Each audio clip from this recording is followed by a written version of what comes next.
اعوذ باللہ من الشیطان الرجیم فما للذین کفروا قبلک مہطعین۔ اہل جنت کا تذکرہ کرنے کے بعد سابقہ آیات میں اللہ تبارک و تعالیٰ نے قرآن کریم کے اسلوب کے مطابق اب ان لوگوں کا تذکرہ شروع کیا جو کہ اس جنت سے محروم کر دیے جانے والے ہیں، جن کی قسمت نصیب میں ان کے اپنے اعمال کی وجہ سے جنت نہیں ہے۔ ان کے متعلق اللہ تبارک و تعالیٰ بیان فرماتے ہیں اور کہتے ہیں فما للذین کفروا قبلک مہطعین۔ سو کیا ہے ان کافر لوگوں کو کہ آپ کی طرف یہ دوڑے چلے آتے ہیں۔ کہا جاتا ہے کہ آیت تب نازل ہوئی، صحیح بخاری وغیرہ میں بھی ہے یہ تب نازل ہوئی کہ جب نبی صلی اللہ علیہ وآلہ وسلم مکہ میں نماز پڑھا کرتے تھے، تو نماز پڑھنے میں خانہ کعبہ کے پاس نماز پڑھتے تو بہت سارے کفار آپ کے قریب آ جاتے جب آپ نماز پڑھ رہے ہوتے، پہلے نہیں آتے تھے، قریب آتے، قریب آ کر قرآن سنتے، قرآن سن کے کچھ متاثر بھی ہوتے، اور پھر جب ان کی عقل میں یہ بات نہ آتی کہ ہم اس کو مان ہی لیں تو پھر جھٹلانے کے انداز کیا ہوتے تھے، کبھی مجنون کہتے، کبھی دیوانہ کہتے، کبھی اس کو سحر کہتے کہ یہ جادو ہے، یہ تو بہت خطرناک چیز ہے، اس کی تو ہمیں سمجھ نہیں آ رہی، کلام تو عربی ہے، یعنی سمجھ تو آ رہی ہے لیکن یہ ہمیں پتہ نہیں چل رہا کہ اتنا اثر ہمارے اوپر کیوں کر رہا ہے، کس طرح سے اتنی اس کی تاثیر اتنی زیادہ کیوں ہے۔ تو وہ اللہ تعالیٰ نے یہاں پہ کہا نا مہطعین، وہ تیزی سے مہطع کا ہم پڑھ چکے ہیں کہ اپنی آنکھوں کو کسی چیز کی طرف مرکوز کر کے بس دوڑتے چلے جانا، یعنی جب وہ قرآن کی تلاوت سنا کرتے تھے تو ان کو اپنے آپ پر کنٹرول نہیں رہتا تھا، دوڑتے چلے جاتے تھے، کھینچے چلے جاتے تھے قرآن کی طرف۔ سبحان اللہ، یہ وہ لوگ ہیں جو کفار ہیں۔ تو کیوں کھینچے چلے جاتے تھے؟ اس لیے کہ قرآن کو سمجھتے تھے۔ تو ہمارے مسلمان قرآن اگر تھوڑا سا زیادہ قرات ہو جائے تو وہ بھی کھینچے چلے جاتے ہیں اپنے گھروں کو، واپسی کو۔ کوئی قرآن کا درس لمبا ہو جائے تو لوگ کھینچے چلے جاتے ہیں گھر کو۔ تو یہ کیوں ہے؟ اس لیے کہ قرآن پر ایمان لانے کے جو تقاضے ہیں وہ پورے نہیں ہیں، اور دوسری بہت ہی بنیادی سی بات ہے جو کہ ہر مسلمان کے لیے ضروری ہے کہ اس کو کم از کم قرآن کریم کا سادہ ترجمہ تو آئے، سارے مسائل کا بے شک نہ پتہ ہو، لیکن پتہ تو ہو نا قرآن پڑھا جا رہا ہے تو اس میں کیا کہا جا رہا ہے۔ تو قرآن میں اتنی تاثیر ہے کہ کفار بھی کھینچے چلے جاتے تھے۔ تو اللہ تبارک و تعالیٰ نے فرمایا فما للذین کفروا، بھئی کہ تم جھٹلا ہی رہے تو کیا مسئلہ آپ لوگوں کو کیا ہے؟ اتنے کھینچے کیوں چلے آ رہے؟ اس طرح تیزی کے ساتھ دوڑتے ہوئے کیوں آتے؟ سنتے کیوں؟ اور جب سنتے ہیں تو سننے کے بعد کیا کہنے لگ جاتے ہیں؟ بجائے اس کے کہ مان جائیں، کہنے لگ جاتے ہیں نہیں یہ تو جادوگر ہے اور یہ تو اختلاف پیدا کر دینے والا ہے ہمارے گھر والوں کے درمیان۔ آدمی اگر اس کی بات کو سن لے، اس کے اوپر جو نازل کیا جا رہا ہے، جو اس کے خیال میں نازل کیا جاتا ہے، اگر اس کو سن لے تو آدمی اپنے گھر والوں کا دشمن ہو جاتا ہے۔ یہ وہ کہا کرتے تھے، حالانکہ دشمن نہیں ہوتا تھا، ہاں وہ دوست ہو جاتا تھا محمد کریم صلی اللہ علیہ وآلہ وصحبہ وسلم کا، یعنی ایمان لے آتا تھا۔ اس کے بعد اللہ فرماتے ہیں ایطمع کل امرئ منہم ان یدخل جنت نعیم، کیا ان میں سے ہر کوئی شخص یہ طمع اور لالچ رکھتا ہے کہ ہر ایک ہی ان میں سے اس کو جنت میں داخل کر دیا جائے گا، ایسی جنت جو کہ بہت ہی نعمتوں والی ہے۔ اللہ تبارک و تعالیٰ نے یہ کیوں کہا؟ اصل میں ایسا ہوتا تھا کہ جب وہ قرآن کی تلاوت سنتے تو کھینچے چلے جاتے، قرآن کی آیات سنتے اور اس میں جنت کا تذکرہ سنتے تو کہتے تھے اگر ایسی کوئی جنت ہے نا بس ہمارے لیے، ہو ہی نہیں سکتا ہم جنت میں نہ جائیں۔ یہ ان کا تکبر تھا، عجیب تکبر تھا یہ بھی، سبحان اللہ۔ کچھ لوگوں میں یہ پایا جاتا ہے، بہت کم لوگوں میں، لیکن یہ بہت عجیب قسم کا تکبر ہے۔ ان کا ایک تکبر یہ بھی تھا، وہ یہ کہا کرتے تھے کہ اگر یہ چیز حق ہوتی نا، اگر قرآن اسلام حق ہوتا تو یہ نہیں ہو سکتا تھا کہ مکے کے غلام اور چھوٹے چھوٹے لوگ جا کر اس کو قبول کر لیں، اگر یہ حق ہوتا تو ہم سب سے پہلے قبول کر لیتے۔ کہتے حق ہی نہیں ہے، یعنی انہوں نے حق کی پہچان کیا بتائی؟ ہمارا قبول کرنا، ہم نے قبول نہیں کیا لہذا حق ہی نہیں ہے۔ انتہا درجے کا اور بہت بری طرح کا تکبر ہے۔ اور یہاں پر بھی قرآن کی تاثیر میں کھینچے چلے آئے، قرآن کو سننا شروع کیا، قرآن کی آیات پر جب ان کو سمجھ آنا شروع ہوئی، جنت کا تذکرہ سنا تو کہنے لگے یہ جنت اگر ہے تو پھر ہماری ہے، یہ کیسے ہو سکتا ہے ہمیں نہ ملے؟ گویا کہ یہ ایک غنڈہ گردی نہیں جیسے ہوتی کہ اگر کوئی بندہ یہاں سے گزرے گا تو وہ کیسے ہو سکتا ہے کہ مجھے ٹیکس دیے بغیر گزر جائے؟ ایسے کی تیسے یہاں کا ڈان ہوں میں، میرے بغیر کسی کا کام کوئی کیسے چلے گا؟ ایسے کی تیسی لوگوں کی میرے بغیر کوئی، میری پرمیشن کے بغیر اس علاقے میں کوئی چل جائے؟ نعوذ باللہ، ان لوگوں کا رویہ ایسا تھا، بدماشوں جیسا رویہ۔ تو وہ کہا کرتے تھے کہ اگر یہ جنت حق ہے تو ہم اس جنت میں ہم ہی جانے والے ہیں، کوئی اور نہیں جائے گا، ہمیں کبھی اس جنت سے محروم نہیں کیا جاتا۔ کلا، اللہ تبارک و تعالیٰ نے اس کو شدت کے ساتھ رد کیا۔ کلا جیسے کہ پہلے بتایا گیا یہ نفی کے لیے آتا ہے، لیکن شدت کے ساتھ کسی چیز کی نفی کے لیے اللہ فرماتے ہیں ہرگز نہیں۔ تم لوگ قرآن کریم کو سن کر اور اس پر عمل کیے بغیر، رسول صلی اللہ علیہ وسلم کی بات کو سنے بغیر یہ کہہ رہے ہو ہرگز نہیں، ایسا نہیں ہوگا۔ اچھا، یہ صرف مشرکین نے نہیں کیا، یہ صرف مشرکین نے نہیں کیا، یہ بات شروع کہاں سے ہوئی بھلا؟ اللہ اکبر، قرآن میں اللہ تعالیٰ نے فرمایا سورہ المائدہ میں، سورہ نمبر 5 میں، آیت نمبر 18 میں، وَقَالَتِ الْيَهُودُ وَالنَّصَارَى نَحْنُ أَبْنَاءُ اللَّهِ وَأَحِبَّاؤُهُ، یہود و نصارہ نے کہا ہم تو اللہ کے بڑے ہی محبوب اور اللہ کے بیٹے ہیں۔ ان کے حرکات، ان کے اعمال دیکھیے، انبیاء کو قتل کرنے والے یہود، عیسیٰ علیہ السلام کو اللہ کا بیٹا کہنے والے نصارہ، اور دعوے کیا ہیں؟ ہم اللہ کے نیک بندے۔ ایک یہ دعویٰ، دوسرا ایک اور دعویٰ سنیے، سورۃ البقرہ میں اللہ نے ذکر کیا آیت نمبر 111 میں، وَقَالُوا لَن يَدْخُلَ الْجَنَّةَ إِلَّا مَنْ كَانَ هُودًا أَوْ نَصَارَىٰ، کہنا کہ جنت میں کوئی جا ہی نہیں سکتا سوائے یہودیوں کے اور نصرانیوں کے۔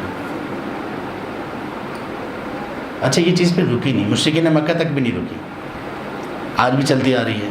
میں فلاں کا بیعت ہوں، ایسی کی تیسی جہنم میں جاؤں گا، جنت میری ہے۔ روافضہ جو نعوذ باللہ نبی صلی اللہ علیہ وسلم کے اصحاب کو آپ کی وفات کے بعد مرتد شمار کرتے ہیں، اللہ ان لوگوں پر لعنت کرے، اسلام سے نکلے ہوئے یہ لوگ ہیں، یہ کیا کہتے ہیں؟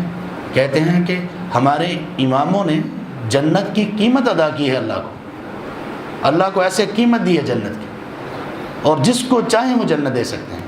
لا حول ولا قوت الا باللہ، منہ مانگی اللہ کو قیمت ادا کی۔ اب نعوذ باللہ ان کا کہنے کا مطلب یہ ہوتا ہے کہ اللہ کا اب جنت پر کوئی حق نہیں، ہمارے ائمہ کا حق ہے۔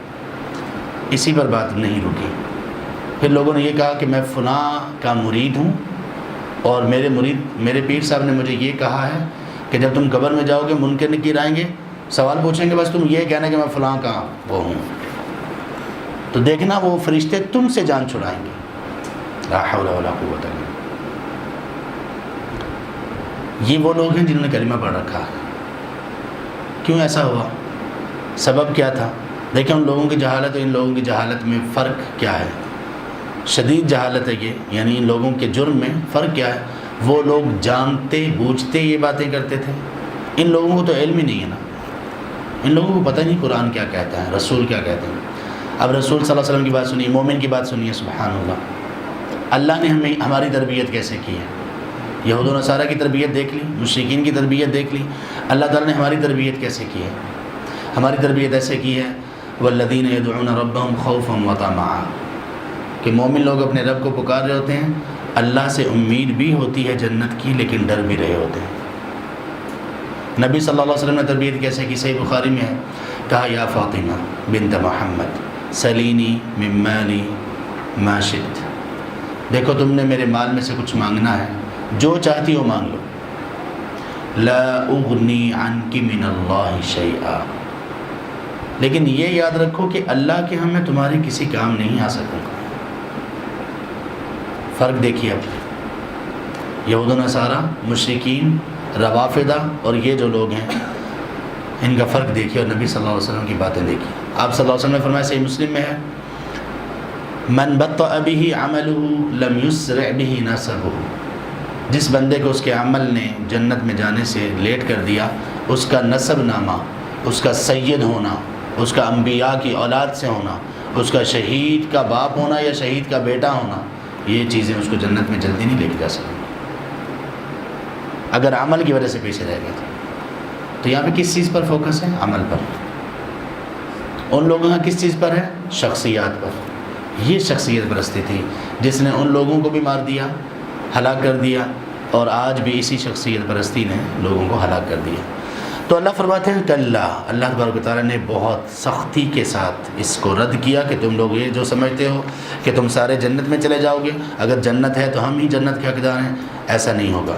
کلا انا خلقناہم مما یعلمون، ایسا نہیں ہے۔ اور اس کے بعد اللہ تبارک و تعالیٰ ان کو ان کی اوقات یاد دلا رہے ہیں۔ اللہ فرما رہے ہیں بے شک ہم نے ان کو پیدا کیا اس چیز سے جس کو وہ جانتے ہیں۔ کون سی چیز؟ نطفہ سے، قطرہ منی سے، اس خون سے کہ جس کی موجودگی میں خواتین نماز نہیں پڑھتی۔ اللہ تعالیٰ نے قرآن کریم میں کئی مرتبہ لوگوں کو ان کی تخلیق کا تذکرہ کیا ہے، یاد دلایا ہے۔ یہاں پہ کیوں یاد دلایا گیا ہے؟ پیچھے والی بات کیا تھی؟ تکبر تھا نا۔ پیچھے والی بات کیا تھی؟ ایطمع کل امرئ منہم ان یدخل جنۃ نعیم، تکبر کی وجہ سے کہتے تھے نا کہ اگر جنت ہے تو ہم جنت میں نہیں جائیں گے، یہ کیسے ہو سکتا؟ تو اللہ فرماتے ہیں انا خلقناہم مما یعلمون، تم تکبر کرے، تم جانتے نہیں، ہم تم اچھی طرح سے جانتے ہو کہ ہم نے تمہیں کس چیز سے پیدا کیا، تو اس کے بعد ایسی متکبرانہ باتیں کرتے ہو، تمہیں زیب ہی نہیں دیتی کہ ایسی متکبرانہ باتیں کرو تم۔ انا خلقناہم مما یعلمون، اس کے بعد اللہ تبارک و تعالیٰ نے کچھ حقائق کو بیان کیا اور اس کے لیے قسم اٹھائی، فلا اقسم، فلا سو نہیں، یعنی یہ جو تم باتیں کر رہے ہو ایسا نہیں ہے، یہ تم جو تما رکھے ہوئے ہو ایسا نہیں ہے، تو پھر کیا ہے؟ اقسم برب المشارق والمغارب انا لقادرون، میں قسم کھاتا ہوں، اللہ تبارک و تعالیٰ خود قسم کھا رہے ہیں کس چیز کی؟ اپنے رب ہونے کی، اور منسوب کس چیز کی طرف اپنے رب ہونے کو کیا؟ مشارق اور مغارب کی طرف، مشرقوں اور مغربوں کے رب کی میں قسم کھاتا ہوں۔ انا لقادرون، بے شک یقیناً ہم قدرت رکھتے ہیں، غلبہ رکھتے ہیں، قوت رکھتے ہیں۔ کیا مطلب اس کا؟ اللہ تبارک و تعالیٰ کا قسم کھانا اور انسانوں کا قسم کھانا کیا فرق ہے دونوں میں؟ ہم پہلے بھی اس پر بات کر چکے ہیں۔ انسان کا قسم کھانا اللہ کے علاوہ کسی کی اور کی قسم کھانا شرک ہے۔ من حلف بغیر اللہ فقد اشرک، رواہ البخاری۔ نبی صلی اللہ علیہ وسلم نے فرمایا جس نے کسی بھی اور کی قسم کھائی اللہ کے علاوہ اس نے شرک کیا۔ کیوں شرک کیوں ہے؟ اس لیے یہ شرک ہے کہ قسم میں انسان اصل میں یہ کہہ رہا ہوتا ہے کہ میں جس ذات کی قسم کھا رہا ہوں، اگر اس بات میں جس پر میں قسم کھا رہا ہوں، اگر اس بات میں میں جھوٹا ہوا، یا اس بات میں میری غلطی ہوئی، یا اس بات میں میں دھوکہ دینے والا ہوا، یا اس بات پر میں پورا نہ اترنے والا ہوا، تو میرے اوپر اس ذات کا قہر نازل ہو، وہ ذات اس کی گرفت میں آ سکتا ہوں جس کے نام کی میں قسم کھا رہا ہوں۔ یعنی آدمی جس کی قسم کھا رہا ہوتا ہے اس کو اپنے اوپر پورا غلبہ اور پورا تسلط اپنے اوپر اس کا اعتقاد رکھتا ہے۔ اس لیے کسی اور کی قسم کھانا جائز نہیں کہ دوسروں کو، انسان پر کوئی اقتدار ہی نہیں ہے، کوئی غلبہ ہی نہیں ہے، بلکہ وہ تو جان ہی نہیں پائیں گے کہ اس کے دل میں کیا ہے، اللہ تو دلوں کو بھی جانتے ہیں۔ اس لیے تو اللہ تبارک و تعالیٰ قسم کیوں کھاتے ہیں؟ دو چیزیں ہوتی ہیں، ایک جس چیز کی قسم کھائی جا رہی ہوتی ہے اس چیز کی عظمت مقصود ہوتی ہے، وہ کتنی بڑی اور کتنی عظیم چیز ہے، اور دوسرا اس قسم کے بعد جو بتایا جا رہا ہوتا ہے اس کی عظمت مقصود ہوتی ہے۔ سوال یہ پیدا ہوتا ہے کہ اللہ تبارک و تعالیٰ نے ہمیں تو منع کر دیا کسی اور کی قسم نہیں کھانی، لیکن اللہ تعالیٰ خود کسی دوسری چیزوں کی قسم کیوں کھا رہے ہیں؟ سوال ویلڈ ہے یہ؟ نہیں ویلڈ۔ کیوں؟ وہ اللہ ہے، وہ خالق ہے، سارے اختیارات اس کے پاس ہیں۔ ہمارا کسی اور کی قسم کھانا اس کا مطلب یہ ہے کہ ہم کمزور ہوتے ہیں، وہ چیز بھی کمزور ہوتی ہے۔ جب ہم کمزور ہوتے ہیں تو ہم کسی اور کی قسم کھائیں تو ہمارے لیے یہ جچتی نہیں ہے۔ اللہ تبارک و تعالیٰ کے متعلق ان سب باتوں سے ہٹ کر یہ بات ہے، لا یسأل عما یفعل، اسے پوچھا نہیں جا سکتا کہ جو وہ کرتے ہیں۔ تو اللہ تبارک و تعالیٰ نے پھر ہمیں یہ بتا دیا، یہ سمجھا دیا کہ اللہ تبارک و تعالیٰ قسم کیوں اٹھا رہے ہیں کہ تم ان چیزوں میں غور کرو۔ اللہ کی مخلوق ہے نا، اللہ تبارک و تعالیٰ نے پیدا کیا، ان میں جو شدت، ان میں جو مضبوطی، ان کی جو عظمت ہے سب اللہ کی پیدا کردہ ہے۔ تو اللہ تبارک و تعالیٰ اپنی مخلوق کے ساتھ کوئی بھی معاملہ کریں، ان کی قسم اٹھا لیں تو اللہ تبارک و تعالیٰ کو کون پوچھنے والا ہے؟ تو ہمارے لیے یہ کہ ان چیزوں کے اوپر غور کریں کہ ان میں کیا بڑائی ہے۔ یہاں پر مشرقوں اور مغربوں کا رب کہا گیا، تو کتنی مشرقیں اور کتنی مغربیں ہیں؟ ایک ہی کی مشرق مغرب ہے نا۔ اچھا، قرآن میں تینوں طرح سے آیا ہے۔ سورہ الرحمن میں ہے رب المشرقین و رب المغربین فبأي آلاء ربكما تكذبان، ٹھیک ہے۔ یہاں پر مشارق اور مغارب کا ذکر ہے، ایک جگہ پر مشرق اور مغرب واحد کا اس کا تذکرہ ہے۔ کیوں؟ پہلے اس بات کو سمجھ لیجئے کہ مشرق ایک سے زیادہ ہو سکتی ہے کہ نہیں ہو سکتی۔ مشرق ایک سے زیادہ ہو سکتی ہے، کیسے؟ ہاں ہمیں کیا پتہ کہاں کہاں مشرق ہو. سائنس نے کہا ہے ٹرو ایسٹ ہے اور ایسٹ ہے. سورج جو نکلتا ہے مشرق سے، اگر آپ اس کا ڈگری دیکھیں تو وہ کہتے ہیں وہ ویری کرتا ہے اوور دا مارس، وہ ایک ہی اینگل سے نہیں نکلتا ہے، ٹرو ایسٹ اور ایسٹ. جی بتائیے. ایک ساتھ آسمان ہے، بہت سارے سورج ہیں، بہت سارے نظام ہیں. جی یہ سب باتیں درست ہیں. اگر ہم اپنے اس چاند اور سورج کو ہی لے لیں تو اس کے لیے مشارق اور مغارب کا لفظ کیوں بولا جا سکتا ہے؟ اس لیے کہ سورج جب طلوع ہوتا ہے یا غروب ہوتا ہے تو ہر دن کچھ نہ کچھ فرق ہوتا ہے، اور یہ فرق کچھ نہ کچھ نہیں ہوتا. دیکھیں یہ سورج، یہ سولر سسٹم، نظام شمسی، یہ سب کچھ آگے بڑھ رہا ہے. ایک ایک سیکنڈ میں کتنے کروڑوں میل یہ سفر طے کر لیتا ہے. تو وہ جگہ تو نہ ہوئی جہاں سے طلوع ہو رہا ہے. جو کل مشرق تھی وہ آج وہ مشرق نہیں ہے، جو آج مشرق ہے وہ کل نہیں ہوگی. اس طرح سے مشارق اور مغارب میں. ایک دوسرا مشارق اور مغارب اس لیے بھی کہا گیا، مشرق کا کیا معنی ہوتا ہے؟ طلوع ہونے کی جگہ. صرف سورج کے نہیں، صرف سورج طلوع ہوتا ہے، نمودار صرف سورج ہوتا ہے آسمان پر، ستارے بھی ہوتے ہیں، چاند بھی ہوتے ہیں. تو ان کے اعتبار سے بھی مشارق اور مغارب کا لفظ بولا جاتا ہے. دوسرا یہ کہ اللہ تبارک تعالیٰ نے قرآن کریم میں جہاں پر واحد، تثنیہ اور جمع کا بولا ہے وہاں پر اس کی مناسبت سے بولا ہے. یہاں پر مناسبت کیا تھی؟ یہاں پر اللہ تبارک تعالیٰ اپنی وسیع قدرت کا ان کے سامنے اظہار کر رہے ہیں، مشرکین مکہ کے سامنے، ان لوگوں کے لیے. تو یہاں پر جب اللہ تبارک تعالیٰ کی قدرت وسیع ہے تو اللہ تبارک تعالیٰ نے مشارق اور مغارب کو جمع ذکر کیا کہ وہ تمام مشارق کا، تمام مغارب کا رب ہے. جب وہ اتنی بڑی بڑی چیزوں کا رب ہے تو تم کیا اس رب کے ساتھ تم کیا کر رہے ہو؟ کیسے تم نافرمانی کر رہے ہو؟ سورہ الرحمن میں جو اس کو تثنیہ ذکر کیا گیا، دو رب المشرقین و رب المغربین، کیوں؟ وہ اس کی مناسبت سے تھا، کیونکہ اللہ تعالیٰ نے اس پوری سورہ میں جوڑا جوڑا بیان کیا، ہر چیز کو جوڑا جوڑا بیان کیا، جن و انسانوں کو جوڑا جوڑا کر کے بیان کیا. فَبِأَيِّ آلَاءِ رَبِّكُمَا تُكَذِّبَانِ. سو تم دونوں اللہ تعالیٰ کی کون کون سی نعمتوں کو جھٹلاؤ گے؟ کون دونوں؟ جن اور انسان. تو وہاں پر اس کی مناسبت سے یہ قرآن کا علمی اعجاز ہے، یہ معجزہ ہے قرآن کا، اس کی بلاغت ہے. ایسے نہیں، ہم انشاءاللہ آگے بھی کچھ ایسی باتوں پر غور کرتے رہیں گے بات چیت کہ اللہ تعالیٰ نے کچھ جگہ پر ایک بات کہی ہے یا ایک شکل میں کہی ہے، دوسری جگہ پر شکل مختلف ہے. تو جب ہم سیاق پر غور کریں گے تو تب پتہ چلے گا کہ اس میں اللہ تعالیٰ کی کتنی نشانیاں ہیں، عبث نہیں ہے، حیران کن ہے. یہ تو وہ میدان ہے قرآن کریم کی بلاغت کا کہ جس میں انسان بس ڈوب ہی جائے. اتنی اس میں اللہ تبارک تعالیٰ نے گہرائی رکھی ہے، اور اسی چیز کی وجہ سے تو وہ لوگ کھنچے چلے جاتے تھے قرآن کی طرف، وہ کچھ سمجھتے تھے ان چیزوں کو. اور یہی بات ہے، قرآن کریم جب سے نازل کیا گیا تب سے لے کر آج تک لوگ پڑھ رہے ہیں، سمجھ رہے ہیں، لیکن اس کے باوجود اس کے خزانے ہیں کہ ختم ہونے کا نام نہیں لے رہے. نکات ہیں، نئے سے نئے آ رہے ہیں، ڈسکوریز ہیں قرآن نے بتائی ہوئی ہیں، لوگ اس کو ابھی ڈسکور کر رہے ہیں. سب کچھ چلتا آ رہا ہے اور یہ چلتا رہے گا. یہ وہ سمندر ہے کہ جس میں آدمی جتنا بھی گہرا جائے گا اتنے ہی زیادہ اس میں اس کو ہیرے جواہرات اور موتی ملیں گے. کمی کا تو سوال ہی پیدا نہیں ہوتا. ہاں اس کا مطلب یہ نہیں کہ دین میں اضافہ ہوتا رہے گا، ہے وہی، لیکن بہت کچھ ملتا رہے گا.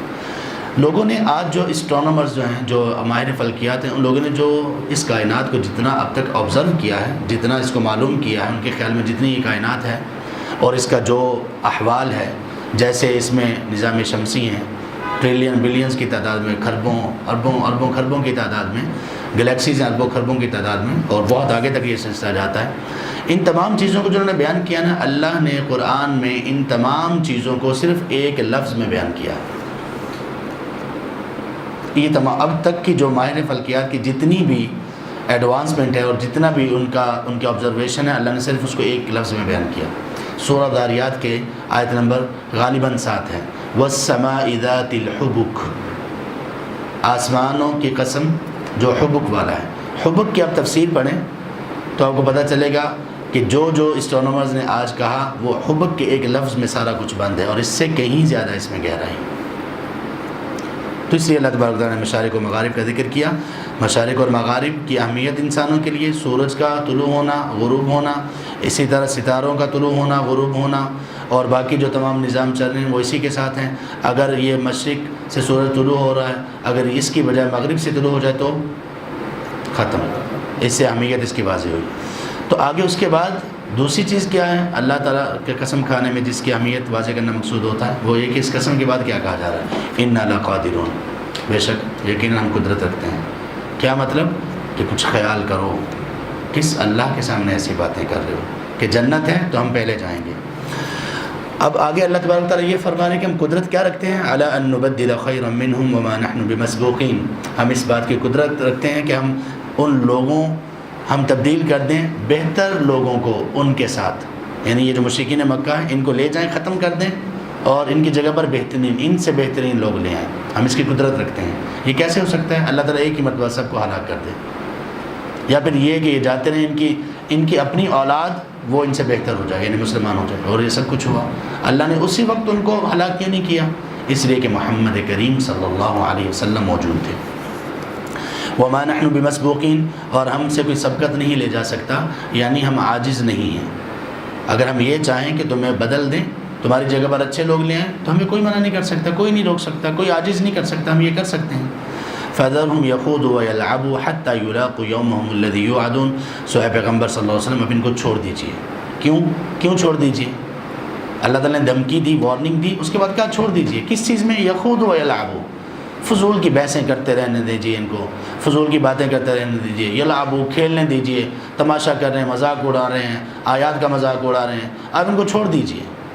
حَتَّى يُلَاقُوا يَوْمَهُمُ الَّذِي يُوعَدُونَ، یہاں تک کہ یہ اس دن کو جا ملیں جن کا ان سے وعدہ کیا جاتا ہے. اب پیچھے دیکھیں اللہ تعالیٰ پچھلی آیت میں کہہ رہے ہیں کہ ہم اس پر قادر ہیں کہ ان کو لے جائیں اور اچھے لوگ لے آئیں. لیکن اللہ کی تقدیر میں، اللہ کے علم میں یہ تھا کہ یہ لوگ ہدایت پانے والے نہیں ہیں، اور یہ بھی تھا کہ اللہ تبارک و تعالیٰ ان لوگوں کو عذاب رسول اللہ صلی اللہ علیہ وسلم کی زندگی میں نہیں دیں گے. تو عذاب کب ہوگا؟ جب یہ عذاب کو دیکھیں گے موت کے بعد اور قیامت کے دن. تو اللہ کے رسول صلی اللہ علیہ وسلم سے کہا جا رہا ہے اب ان کو چھوڑ دیجیے. اس کا کیا مطلب ہوا؟ دعات کے لیے ہم لوگوں کے لیے سمجھنے کی کیا بات ہے کہ ہر بندے کو ہر بات کا جواب نہیں دیا جاتا. کبھی کبھی ایسا ہوتا ہے ہم کچھ لوگوں کو اس وجہ سے مشہور کر دیتے ہیں کہ ان کی باتوں کا جواب دینا شروع کر دیتے ہیں. تو ہر بندے کی بات کا جواب نہیں دیا جا سکتا. اسلاف اس کا خیال رکھتے تھے. دیکھیں علم یہ چیزیں سکھاتا ہے. ایک عام بندے نے اٹھ کر کوئی ایسی بات بےہودہ اور بری شروع کر دی اسلام کے بارے میں، اور ابھی ہے بھی وہ نیا، تو لوگ کیا کرتے ہیں؟ لوگ جو اس پر رد کرتے ہیں وہ اس کو مشہور کر دیتے ہیں. تو یہ نہیں کرنا چاہیے. ہاں اگر کوئی جس کے نقصانات کا خدشہ ہو اور اس کے نقصانات کا ازالہ مقصود ہو تو اس پر رد بھی کیا جا سکتا ہے، اور اس کا بھی طریقہ اسلام نے ہمیں بتایا. یوم یخرجون من الاجداث، اب اللہ تبارک و تعالیٰ فرمانے جس دن وہ نکلیں گے اپنی قبروں سے، یعنی جس دن سور پھونکا جائے گا اور وہ قبروں سے نکل کر میدان محشر کی طرف جائیں گے جہاں پہ لوگوں کو اکٹھا کیا جائے گا قیامت کے دن. سراعا، قبروں سے نکل کر تیزی سے دوڑ رہے ہوں گے. کأنہم الی نصب، گویا کہ وہ اپنے ان درگاہوں کی طرف تیزی سے دوڑے جا رہے ہیں. یہ کیوں کہا اللہ تعالیٰ نے کہ وہ ایسے دوڑ رہے ہوں گے جیسے دنیا میں وہ ایسے سر جھکا کے نظریں مرکوز کر کے اور سیدھا ناک کی سیدھ پر جایا کرتے تھے اپنے درگاہوں میں، بتوں کی جگہ پر جہاں پہ وہ مجاور بن کر بیٹھتے تھے تو وہاں پر چلے جاتے تھے. تو قیامت کے دن اتنی فرما برداری کے ساتھ جا رہے ہوں گے کیونکہ نافرمانی کا اس دن موقع ہی نہیں ہوگا. یہ تو آج موقع ہے نا نافرمانی کا، آج اختیار نافرمانی کا، اس دن ہوگا ہی نہیں. تو اس دن اللہ تعالیٰ نے ان کی کون سی حالت بیان کی؟ جو دنیا میں ان ظالموں کی حالت تھی. یہ اللہ کا قانون ہے، جس طرح آدمی دنیا میں اللہ کی نافرمانی کرتا ہے اللہ تعالیٰ جزا بھی اس کو ویسی ہی دیتے ہیں. اس کو کہتے ہیں عربی زبان میں الجزاء من نفس العمل. جو لوگ دنیا میں اللہ تبارک تعالیٰ کی آیات کو دیکھا اور اندیکھا کر دیا، اللہ ان لوگوں کو قیامت کے دن کیسا اٹھائیں گے؟ اندھا کر کے، کیونکہ ان کا رویہ اندھا پن جیسا تھا. تو جیسا یہاں پہ عمل ہوگا، جیسی نافرمانی ہوگی، ویسی اللہ سزا دیں گے. اللہ میں عافیت میں رکھے. خاشعۃ ابصارہم ترہقہم ذلہ، ان کی نگاہیں جھکی ہوئی ہوں گی. ترہقہم ذلہ، اور ان پر ذلت چھائی ہوئی ہوگی. نگاہیں جھکی ہوئی ہوں گی کیا مطلب؟ کہ نگاہوں میں جو ان کے تکبر تھا اور ان کی چال میں اور ان کے گفتار میں، گفتگو میں جو تکبر تھا سب ٹوٹ چکا ہوگا. ایک ہے نا دیکھنے کے انداز ہوتے ہیں نا، دیکھنے کے انداز ہوتے ہیں نا. تو یہ دیکھنے کے انداز کیا ہوتے ہیں؟ یہ خاص طور پہ گھر میں اللہ نہ کرے کوئی معاملات کسی کے بھی خراب ہوں، لیکن ساس بہو میں خاص طور پہ جو جھگڑا ہوتا ہے نا، ان سے پوچھیں کہ دیکھنے کے انداز مختلف بھی ہوتے ہیں کہ نہیں. کئی گھروں میں جھگڑا صرف اس بات کا ہوتا ہے کہ یہ میری طرف ایسے دیکھ رہی تھی. سبحان اللہ، کیا معلوم کہ وہ اس کو کراس کر کے کسی اور جگہ پہ فوکس کوئی کر رہی ہوں، مجھے آنکھیں پھاڑ پھاڑ کے دیکھ رہی ہیں۔ لوگوں کے کئیوں پہ اس بات پہ جھگڑے ہو جاتے ہیں، کیسے آنکھیں پھاڑ پھاڑ کے کیوں دیکھ رہے ہو؟ تو دیکھنے کے انداز ہوتے ہیں۔ اللہ تبارک و تعالیٰ دنیا میں جو ان کا دیکھنے کا انداز تھا وہ، اور جو آخرت میں دیکھنے کا انداز ہوگا کیا ہوگا؟ خاشعۃ ابصارہم، آنکھوں کی ساری شدت، کبر، نخوت، تکبر سب ٹوٹ چکا ہوگا، آنکھوں سے لگ رہا ہوگا کہ یہ بہت ہی ٹوٹے ہوئے لوگ ہیں، ذلیل ہو چکے ہیں۔ ترہقہم ذلہ، اور ذلت ہر طرف سے ان کو چھا جائے گی، ڈانپ لے گی ان کو۔ ان کی حالت سے، ان کی چال سے، ان کی ڈال سے سب سے پتہ چل رہا ہوگا کہ بہت زیادہ رسوا ہو چکے ہیں۔ اللہ تبارک و تعالیٰ میں دنیا کی بھی اور آخرت کی بھی رسوائی سے بچائے۔ ذالک الیوم الذی کانوا یوعدون، اور اللہ نے سورت کا اختتام کیا کیا؟ یہ وہ دن ہے کہ جس کا ان لوگوں سے وعدہ کیا جاتا تھا، یقین ہی نہیں آتا تھا ان کو وعدہ۔ اب وعدہ کس کو کہتے ہیں؟ جو پکی چیز کو۔ اب کرنے والے کون ہیں؟ اللہ تعالیٰ، پھر بھی وہ یقین نہیں کرتے تھے۔ تو جب اس کو مل لیں گے، دیکھ لیں گے، تو پھر ان کی یہ حالت ہوگی۔ تو اللہ کہتے ہیں کہ یہ وہ دن ہے جس کا ان سے وعدہ کیا جاتا تھا۔ تو یہ دن، اس کا وعدہ اللہ نے ہم سب سے کر رکھا ہے کہ یہ دن آنے والا ہے۔ اللہ کا یہ وعدہ ہے کہ یہ دن میں برپا کر رہوں گا۔ اسی لیے تو اس کو جو قیامت کے جتنے بھی نام قرآن میں آئے ہیں ان سب میں یہ وعدے کی یقین دہانی ہے۔ الحاقہ کیا مطلب؟ وعدہ حق ہو کر رہے گا۔ حاقہ کا معنی مفہوم سب ہم نے سمجھ لیا۔ الواقعہ کیا مطلب؟ یہ وعدہ واقع ہو کر رہے گا۔ القارعہ وغیرہ، تو سب میں یہ بات پائی جاتی ہے کہ وعدے کا ریمائنڈر اس میں ہوتا ہے۔ اللہ تبارک و تعالیٰ ہماری دنیا بھی اچھی کر دے اور ہماری آخرت بھی اچھی کر دے۔ سبحانک اللہم و بحمدک، اشہد ان لا الہ الا انت، استغفرک و اتوب الیک۔